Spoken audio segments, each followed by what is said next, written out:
Hello students and welcome back to our channel.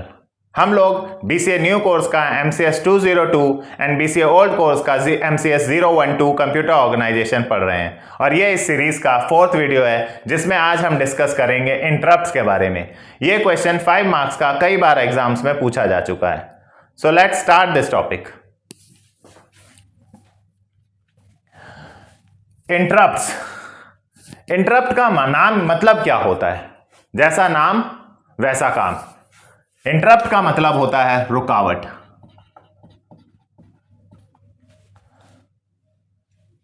CPU execution में interrupt से क्या मतलब होता है? सीपीयू एग्जीक्यूशन में इंटरप्ट का क्या रोल होता है? देखिए, मान लीजिए सीपीयू जो है वो एक प्रोग्राम को एग्जीक्यूट कर रहा है। ये प्रोग्राम मेन मेमोरी में लोडेड है, रैम में लोडेड है, क्योंकि सीपीयू के द्वारा उन्हीं प्रोग्राम्स का एग्जीक्यूशन किया जाता है जो मेन मेमोरी में लोडेड होते हैं। और जैसा आप लास्ट वीडियो में देख कर आए हैं कि एक प्रोग्राम के अंदर कई सारी इंस्ट्रक्शंस होती हैं जिन्हें ये सीपीयू इंस्ट्रक्शन साइकिल के अकॉर्डिंगली चला रहा होता है। तो मान लीजिए सीपीयू इस प्रोग्राम के एग्जीक्यूशन में इन्वॉल्व है, वो इसकी इंस्ट्रक्शंस को इंस्ट्रक्शन साइकिल के अकॉर्डिंगली रन कर रहा है। अब अगर सीपीयू के पास मान लीजिए एक सिग्नल पहुंचता है जिसे कहते हैं हम लोग इंटरप्ट, एक इंटरप्ट सिग्नल पहुंचता है। ये इंटरप्ट सिग्नल अगर सीपीयू के पास पहुंचा तो उस समय सीपीयू जो भी प्रोग्राम एग्जीक्यूट कर रहा होता है, सीपीयू उस प्रोग्राम को वहीं के वहीं सस्पेंड कर देता है, वहीं के वहीं पॉज कर देता है, रोक देता है। और जिसने वो इंटरप्ट सिग्नल भेजा है, जिस सेंडर ने, ये सेंडर कौन होते हैं, कैसे ये इंटरप्ट सिग्नल आता है, हम अभी इस पर बात करेंगे। पहले इंटरप्ट के बारे में जान लें। जिस सेंडर ने या जिस सोर्स से ये इंटरप्ट सिग्नल आया है, सीपीयू अपने करंट प्रोग्राम का एग्जीक्यूशन सस्पेंड करके, पॉज करके उस सेंडर को, उस सोर्स को सर्विस देने चला जाता है। और सर्विस देने का मतलब एग्जीक्यूट करने चला जाता है, उसके काम को करने चला जाता है। जब उस सेंडर का, उस सोर्स का एग्जीक्यूशन कंप्लीट हो गया, उसका इंटरप्ट भेजने का रीजन कंप्लीट हो गया, उसके बाद सीपीयू यहां से वापस अपने सस्पेंडेड प्रोग्राम में आता है और उसे फिर से रिज्यूम कर लेता है। फिर से वो अपने इस प्रोग्राम को रिज्यूम कर लेता है। तो अगर हम इस सिनेरियो को समझें तो इससे हमें समझ में आया कि इंटरप्ट एक ऐसा सिग्नल या कोई ऐसा एक्सेप्शनल इवेंट होता है जो अगर सीपीयू के पास पहुंचे तो सीपीयू टेम्पोरली सस्पेंड करता है अपने करंटली एग्जीक्यूटिंग प्रोग्राम को, अपने करंटली एग्जीक्यूटिंग प्रोग्राम को वो सस्पेंड कर देता है, वहीं के वहीं जाके सर्विस देता है इंटरप्ट भेजने वाले को। पहले उसे सर्विस देता है और वापस आकर फिर रिज्यूम करता है अपने सस्पेंडेड प्रोग्राम को। तो ये एक ऐसा सिग्नल है जो सीपीयू को मजबूर कर देता है अपने करंटली एग्जीक्यूटिंग प्रोग्राम को वहीं रोक देने पर और जंप करके सोर्स के पास जाकर, इंटरप्ट सेंडर के पास जाकर उसको सर्विस देने को। ये है इंटरप्ट की डेफिनेशन। अब जब एक सीपीयू अपने करंटली एग्जीक्यूटिंग प्रोग्राम को सस्पेंड करता है और इंटरप्ट सेंडर को, इंटरप्ट सोर्स को सर्विस देने जाता है, तो इस पूरे प्रोसेस में दो टर्म्स सामने आते हैं, एक ISR, एक IVT। ISR stands for interrupt service routine, IVT stands for interrupt vector table. देखिए 5 मार्क्स में आता है, तो अगर आप इस स्केच को अच्छे से समझ रहे हैं, इस पूरी वर्किंग को समझ रहे हैं, तो आप ये सारा का सारा प्रोसेस अगर अपने पैराग्राफ वाइज या पॉइंट वाइज समझाएंगे तो आप काफी लिख लेंगे। आइए बात करते हैं आईएसआर और आईवीटी पर। ये कैसे सर्विस के दौरान इस आईएसआर और आईवीटी का क्या रोल होता है, देखिएगा।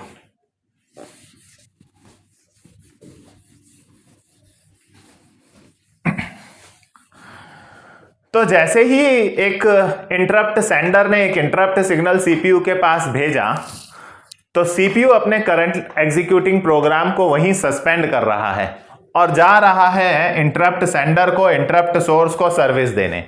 यहां पर एक बात उठती है कि इस सीपीयू को कैसे पता लगेगा कि उसे किसने ये इंटरप्ट सिग्नल भेजा है, क्योंकि इंटरप्ट सिग्नल अगर मान लीजिए किसी हार्डवेयर की वजह से आया है, किसी इनपुट आउटपुट डिवाइस की वजह से आया है, किसी प्रोग्राम की वजह से आया है, या इंटरनल सीपीयू क्लॉक की वजह से आया है, ये 4 ही सेंडर होते हैं। एक प्रोग्राम हो सकता है, एक इनपुट आउटपुट डिवाइसेस हो सकते हैं, कोई हार्डवेयर हो सकता है, या कोई क्लॉक हो सकती है। अगर इन चारों सोर्स में से या इन चारों सेंडर्स में से किसी ने सीपीयू को एक सिग्नल भेजा है, इंटरप्ट सिग्नल भेजा है, सर्विस मांगी है, तो सीपीयू को कैसे पता लगेगा कि उसे उन 4 तरह के सेंडर्स में से किसने इंटरप्ट सिग्नल भेजा है? सीपीयू को कोई आवाज लगा के तो बताएगा नहीं। तो देखिए, जैसे ही एक इंटरप्ट सिग्नल सीपीयू को भेजा जाता है, उस सिग्नल के अंदर सेंडर द्वारा एक कोड भी भेजा जाता है।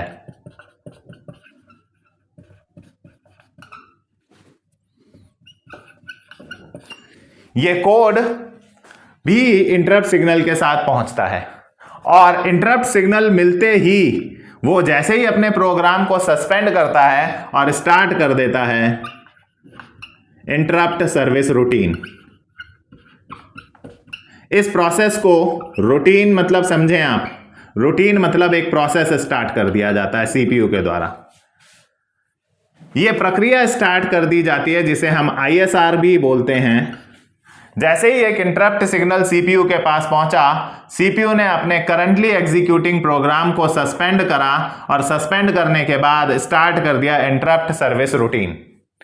इस इंटरप्ट सर्विस रूटीन में जो सिग्नल सीपीयू के पास पहुंचा है, जो इंटरप्ट सिग्नल पहुंचा है, उसके अंदर जो कोड पहुंचा है, वो इस कोड को लेकर पहुंचेगा। जो भी ये कोड है, इंटरप्ट कोड है, इस कोड को लेकर पहुंचेगा आईवीटी के पास, इंटरप्ट वेक्टर टेबल के पास, इंटरप्ट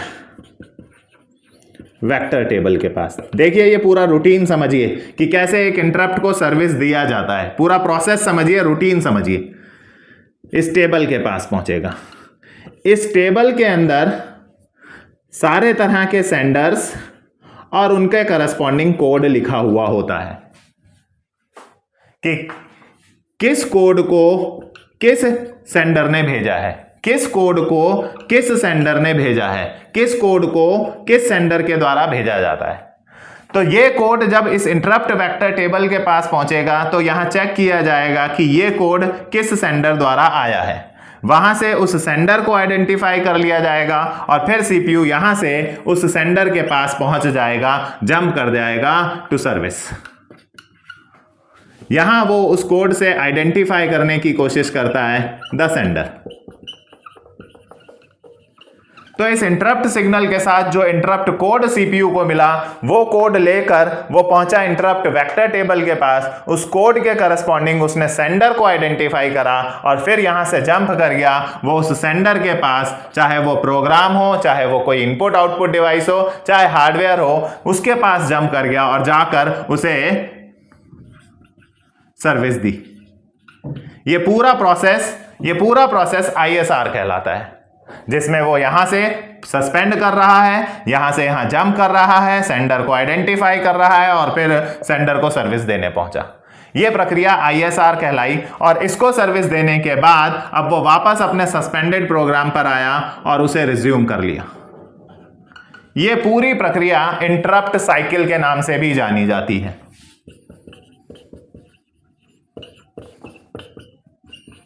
साइकिल क्यों कह रहे हैं इसको, क्यों साइकिल कहा जा रहा है इसको? क्योंकि देखिए, जहां पर वो छोड़कर गया था, घूम फिर कर वापस वो वहां आ गया। जिस प्रोग्राम को वो चला रहा था, उसको वो छोड़कर गया था, उसने बीच की अपनी सारी एक्टिविटीज करी और घूम कर वो वापस उस प्रोग्राम पर ही आ गया, उसे रिज्यूम कर लिया। तो हो गया ना एक साइकिल पूरा का पूरा। इसलिए इसे इंटरप्ट साइकिल के नाम से भी जाना जाता है। तो अब हमने देखा कि जब कोई इंटरप्ट सिग्नल सीपीयू के पास आता है तो वो एक रूटीन चलाता है जिसे इंटरप्ट सर्विस रूटीन कहा जाता है, जिसकी मदद से वो सेंडर को आइडेंटिफाई कर लेता है with the help of IVT, right. अब ये जो सीपीयू के पास मैंने बोला कि एक इंटरप्ट सिग्नल पहुंचता है,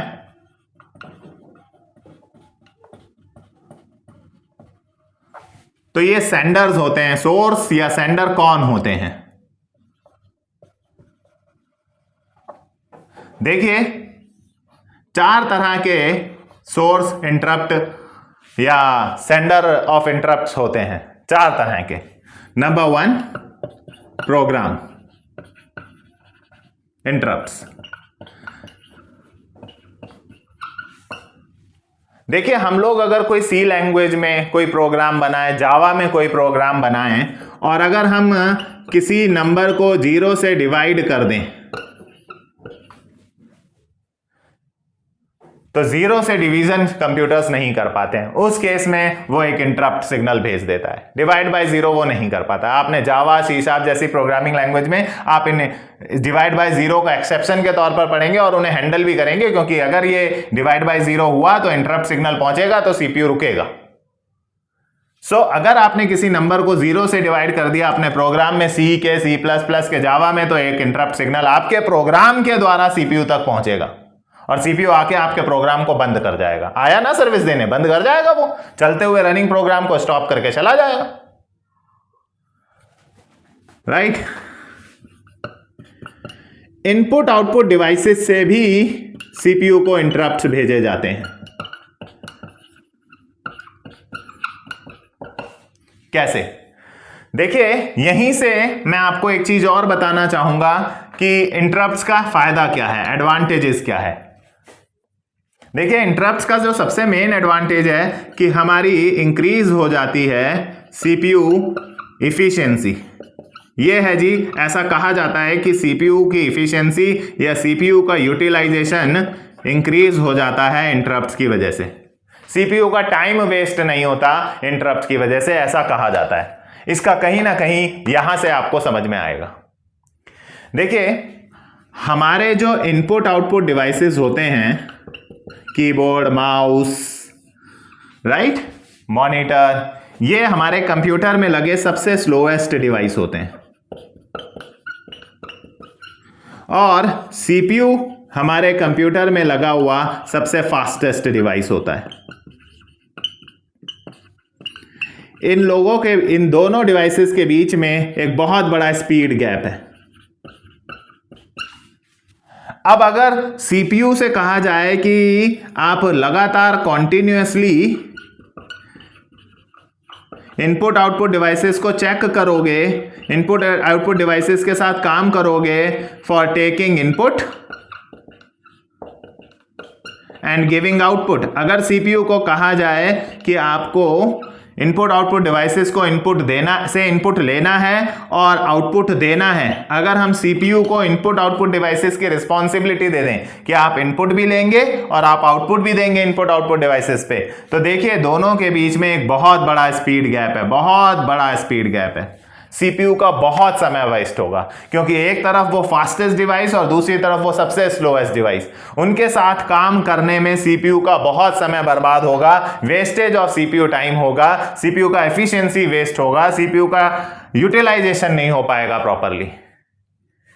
इसी यूटिलाइजेशन को इंक्रीज करने के लिए, सीपीयू इफिशिएंसी इंक्रीज करने के लिए, इन लोगों ने सीपीयू को इनपुट आउटपुट डिवाइसेस के साथ काम करने का बंद कर दिया। अब सीपीयू इनपुट आउटपुट डिवाइसेस के साथ डायरेक्टली काम नहीं करता, रादर इनपुट आउटपुट डिवाइसेस के साथ इंटरप्ट्स की मदद से काम किया जाता है। देखिए कैसे।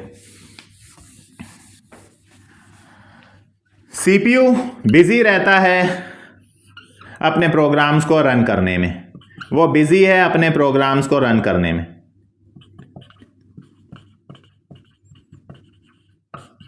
देखिएगा कैसे एफिशिएंसी इंक्रीज हो रही है। इनपुट डिवाइसेस हैं जो इनपुट ले रहे हैं, यूजर इन पे इनपुट दे रहा है, लेकिन सीपीयू इनपुट डिवाइसेस के साथ डायरेक्टली कनेक्टेड नहीं है। सीपीयू अब इनपुट डिवाइसेस से कोई बात नहीं कर रहा, ना उनसे इनपुट ले रहा है। यहां यूजर के द्वारा इनपुट या कहीं से भी इनपुट आ रहा है, राइट। इन इनपुट डिवाइसेस के अंदर एक छोटी सी मेमोरी लगा दी जाती है, सपोज उसे आप बफर कह दीजिए, जिसमें जो भी इनपुट आ रहा है वो इनपुट यहां पर आकर सारा स्टोर हो रहा है इन इनपुट डिवाइसेस के अंदर। जैसे ही ये बफर फुल हो जाएगा, यहां से एक सिग्नल भेजा जाएगा जिसे इंटरप्ट सिग्नल कहते हैं, आप लोग भी जानते हैं। ये सिग्नल सीपीयू के लिए होगा, जिसमें सीपीयू को ये बोला जाएगा कि भाई यहां डेटा फुल हो गया है, आओ और ले जाओ और एग्जीक्यूशन में से यूज करो, या ले जाओ, ले जा करके मेन मेमोरी में रख दो। जैसा भी होगा वो तो जैसे ही सीपीयू बिजी है अपने प्रोग्राम्स को चलाने में, सीपीयू लगातार अपने प्रोग्राम्स को एग्जीक्यूट कर रहा है, लेकिन जैसे ही यहां बफर फुल होगा, यहां से एक इंटरप्ट सिग्नल सीपीयू के पास पहुंचा, सीपीयू ने इंटरप्ट सर्विस रूटीन चलाया, उसने पता लगाया कि ये इंटरप्ट सिग्नल किसने भेजा है, वो उस डिवाइस के पास गया, वहां से डेटा लिया, उसे मेन मेमोरी में रखा और वापस आके अपने प्रोग्राम को फिर से रिज्यूम करके एग्जीक्यूट करने लग गया। जिसको वो सस्पेंड करके उसको सर्विस देने गया था, उसको सर्विस देने के बाद वापस आकर उसको एग्जीक्यूट करना शुरू कर दिया। इस पूरी प्रक्रिया में सीपीयू का समय कितना बचा? सीपीयू जो बिजी है अपने प्रोग्राम्स को एग्जीक्यूट करने में, उसे स्लोएस्ट डिवाइस के साथ बार बार बात नहीं करनी पड़ रही। जब वो स्लोएस्ट डिवाइस यहां इसको सिग्नल भेजेगा, तब जाके वो उसको सर्विस देगा और आके वापस अपने कामों में बिजी। इसे कहते हैं इंक्रीज कर दिया सीपीयू की एफिशिएंसी, सीपीयू का टाइम यूटिलाइजेशन इंक्रीज कर दिया। इसलिए इंटरप्ट्स का यूज होता है, सबसे मेन रीजन। एडवांटेज आप ये पूरा समझा भी सकते हैं इसमें।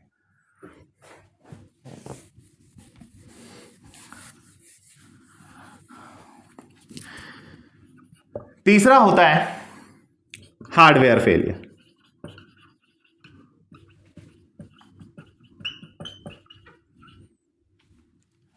मान लीजिए हमारे कंप्यूटर में लगा हुआ कोई हार्डवेयर खराब हो गया, रैम खराब हो गई, कोई हार्डवेयर खराब हो गया, तो इस हार्डवेयर की तरफ से भी सीपीयू को इंटरप्ट भेजा जाता है कि भाई ये वाला हार्डवेयर खराब हो गया है।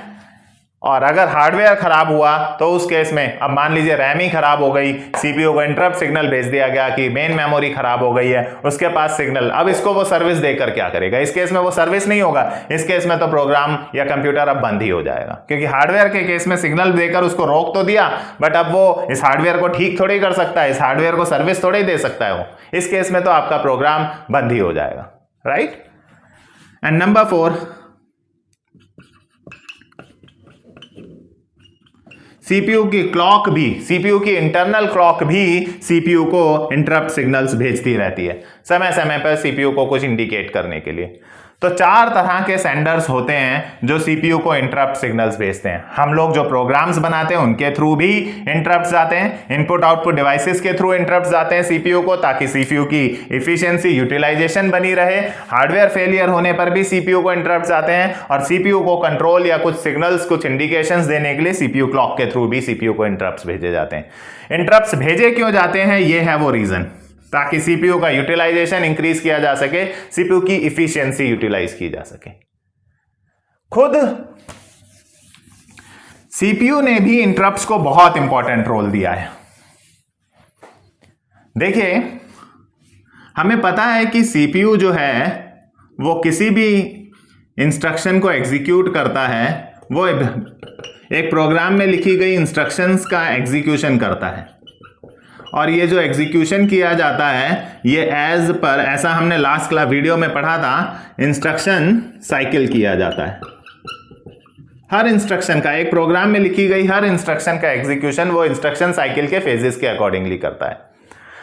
अब जब उसने एक इंस्ट्रक्शन का इंस्ट्रक्शन साइकिल कंप्लीट करा, हमने जैसा लास्ट वीडियो में देखा था, तो वो उसके बाद प्रोग्राम काउंटर रजिस्टर के पास पहुंचता है पूछने के लिए कि बता मुझे नेक्स्ट इंस्ट्रक्शन कौन सी रन करनी है, उसका एड्रेस दे, एड्रेस ऑफ नेक्स्ट इंस्ट्रक्शन दे। ऐसा हमने पार्ट 3 में लास्ट वीडियो में पढ़ा था, जहां हमने इंस्ट्रक्शन साइकिल को अच्छे से समझा था। तो सीपीयू जब एक इंस्ट्रक्शन का साइकिल कंप्लीट कर लेता है, एक इंस्ट्रक्शन का एग्जीक्यूशन कंप्लीट कर लेता है, तो वो नेक्स्ट इंस्ट्रक्शन का एड्रेस मांगने के लिए प्रोग्राम काउंटर रजिस्टर के पास पहुंचता है। रजिस्टर सीपीयू की इंटरनल मेमोरी होती है। ऐसा हमने बात करा था गाइस। इन दोनों के बीच में वो इंटरप्ट्स भी देखता है, इंटरप्ट साइकिल भी परफॉर्म करता है।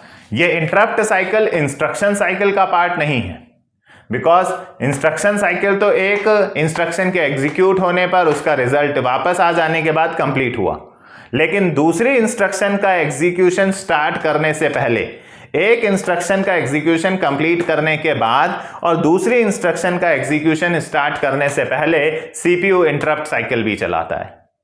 इस इंटरप्ट साइकिल में वो करता क्या है, देखिए, एक इंस्ट्रक्शन का एग्जीक्यूशन कंप्लीट होने के बाद वो इंटरप्ट साइकिल में क्या करता है, देखिएगा, वो जाकर चेक करता है, सीपीयू इस फेज में चेक करने जाता है कि उसके लिए कोई पेंडिंग इंटरप्ट तो नहीं है, कोई इंटरप्ट पेंडिंग तो नहीं है, कोई इंटरप्ट सिग्नल तो नहीं पड़ा जिसे उसकी सर्विस चाहिए। अगर दूसरी इंस्ट्रक्शन को स्टार्ट करने से पहले इंटरप्ट साइकिल के दौरान उसने जब चेक करा कि उसके लिए कोई पेंडिंग इंटरप्ट तो नहीं है, अगर कोई पेंडिंग इंटरप्ट नहीं है तो वो आराम से नेक्स्ट इंस्ट्रक्शन का एड्रेस लेने जाएगा और अगली इंस्ट्रक्शन को उठाकर इंस्ट्रक्शन साइकिल चलाएगा।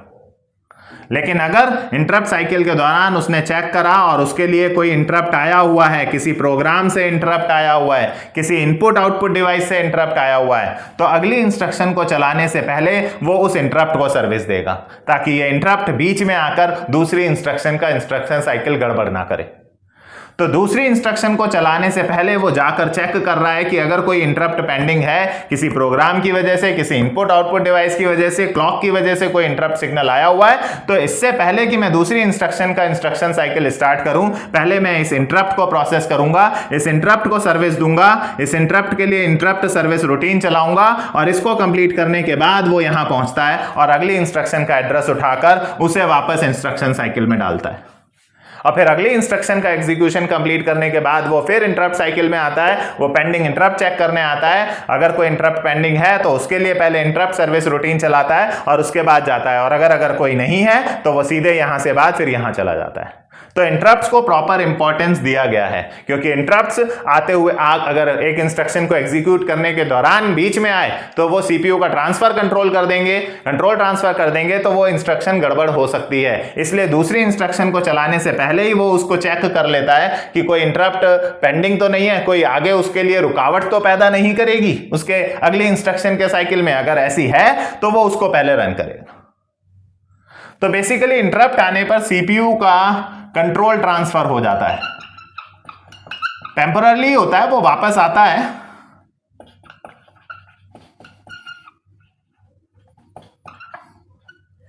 इसमें आपने इंटरप्ट सर्विस रूटीन के बारे में समझा, इंटरप्ट वेक्टर टेबल के बारे में देखा, इंटरप्ट साइकिल को समझा, और 5 मार्क्स में अगर आप इस पूरे प्रोसेस को समझाएंगे तो ये कंप्लीट हो जाएगा। आपको ये सारा कॉन्सेप्ट समझ में आना चाहिए। तो यहां पर ये टॉपिक कंप्लीट हुआ। आई होप आपको ये इंटरप्ट्स और इंटरप्ट साइकिल के बारे में अच्छे से समझ में आया होगा। मिलते हैं नई वीडियो में एक नए टॉपिक के साथ। यहां पर ये चैप्टर कंप्लीट हुआ। नेक्स्ट क्लास में हम नया चैप्टर स्टार्ट करेंगे। Thanks for watching. इस वीडियो को लाइक करना, सब्सक्राइब करिए और अपने फ्रेंड्स के साथ शेयर भी जरूर कीजिए। Thank you so much.